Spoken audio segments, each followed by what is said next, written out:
அதிமுக அம்மா அணியினர் அழைத்தால் அவர்கள் இடத்திற்கே சென்று பேச்சுவார்த்தை நடத்த தயார் என்று ஓபிஎஸ் அணியை சேர்ந்த பொன்னையன் கூறியிருக்கிறார். இதுகுறித்து பொன்னையனிடம் நமது செய்தியாளர் நடத்திய நேர்காணலை இப்போது பார்க்கலாம். அதிமுகவினுடைய மூத்த தலைவர் பொன்னையன் அவர்கள் நம்முடன் இருக்கிறார். அவரிடம் கேட்கலாம். சார், உங்களுடைய கோரிக்கைகள்ல ஒன்றான சசிகலா அவர்களுடைய பேனர்களை கட்சி அலுவலகத்திலிருந்து எடுக்கணும் அப்படின்னு சொல்லியிருந்தீங்க. அது இன்று காலை அகற்றப்பட்டது, புதிய தலைமுறை செய்தியில் ஒளிபரப்பப்பட்டது. அதை எப்படி பாக்குறீங்க?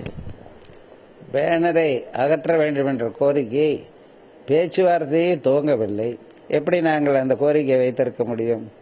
அப்படி அவர்களுடைய பேனர் எடுக்கப்பட்டிருந்தால் அந்த செய்தி அது உண்மையாக இருந்தால் இணைப்புக்குள்ள சாத்தியக்கூறுகளை ஒரு நல்ல இணைப்பு பாலத்தை மாற்று அணியினர் உருவாக்குகிறார்கள் என்றுதான் பொருள். அப்போ இன்று மதியம் அதற்கான பேச்சுவார்த்தை உங்க தலைமை அலுவலகத்தில் நடைபெறும் பார்க்கலாமா?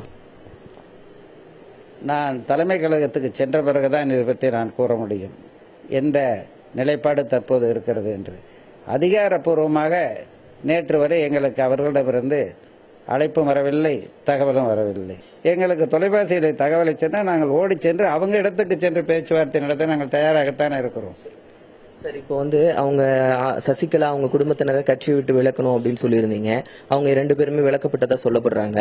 இருந்தாலும் அதிமுகவினுடைய பொதுச் செயலாளரை அந்த கட்சியிலிருந்து விலக்குவதற்கு யாருக்காவது அதிகாரம் இருக்கா, இல்ல அவங்களே தான் அந்த பதவியை ராஜினாமா செய்யணுமா? சசிகலா அவர்களை நீக்குவது என்றால் பொதுக்குழுவை உடனடியாக கூட்டி பொதுக்குழுவின் மூலமாக தான் அந்த அம்மையாரை ஆக்டிங் ஜெனரல் செக்ரட்டரி என்று நியமித்தார்கள்.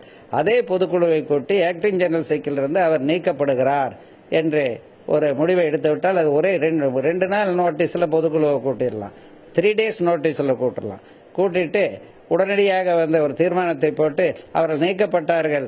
அவரால் பதவியில் நியமிக்கப்பட்ட தினகரனும் பதவியில் நீக்கப்பட்டது செல்லாது, அவரும் நீக்கப்பட்டார்கள் என்று பொதுக்குழுவில் தீர்மானம் போட்டு, அதை போலவே அம்மாவால் நீக்கப்பட்டு அம்மாவால் புறக்கணிக்கப்பட்டு விரட்டப்பட்ட அந்த 12 பேருக்கு மேற்பட்டவர்கள் அடிப்படை உரிமை நீக்கப்பட்டார்கள் என்று பொதுக்குழுவில் ஒரு தீர்மானத்தை போட்டுவிட்டால் 1 நிமிடத்தில் முடிந்துவிடக்கூடிய ஒன்று. அதுதான் சட்ட ரீதியாக செய்ய வேண்டிய அணுகுமுறை.